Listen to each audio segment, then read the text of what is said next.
Assalamualaikum. Hari ini saya nak kongsikan resepi sos char kway teow yang mana permintaan demi permintaan untuk saya ulang balik nak mengajar sos char kway teow. Very simple guys, very simple. Ni bahan-bahan dia. Okey. Air mendidih 4 cawan air. Kita gunakan 4 cawan air. Kita masukkan sos tiram. 1 mangkuk sos tiram. Okey. Kemudian bawang putih, bawang putih. Kemudian kicap pekat, kicap pekat dalam 1 cawan setengah kicap pekat. Sos ikan tai 1 mangkuk. Okey. Kicap manis 1 mangkuk. Right. Kemudian kicap masin 1 mangkuk. Kemudian kita kacau, kita biar dia mendidih, right? Dan kita masukkan serbuk.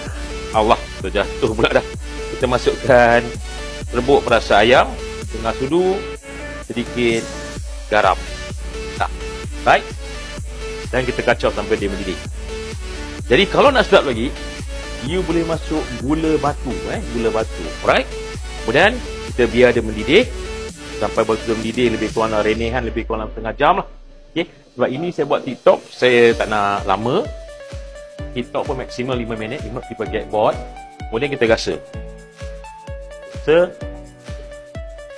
Alah, dia punya rasa mesti masin sikit, ending part manis sikit dan berlemak.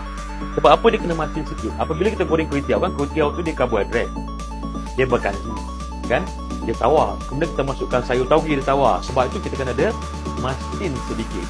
Sebab tauge pun ada air kan, tauge ada air, kucai ada air. Sebab tu dia kena masin sikit lah. Dia sos char kway teow tak payahlah nak tunggu dia mendidih kan, sebab saya tunjuk TikTok. Tapi seeloknya biar dia mendidih, biar dia punya reduction tu daripada 1 liter dia akan jadi lebih kurang dalam 900 ml. Alright, dah pun siap sos char kway teow. So this sos char kway teow ni boleh guna untuk goreng, bihun goreng dan sebagainya. Okay, right, dah pun siap resepi ringkas kicap sos kway teow. Saya Chef Sabri. Saya doakan mudah-mudahan anda diberkati Allah, rezeki, panjang umur. 18 Chicago, Milano.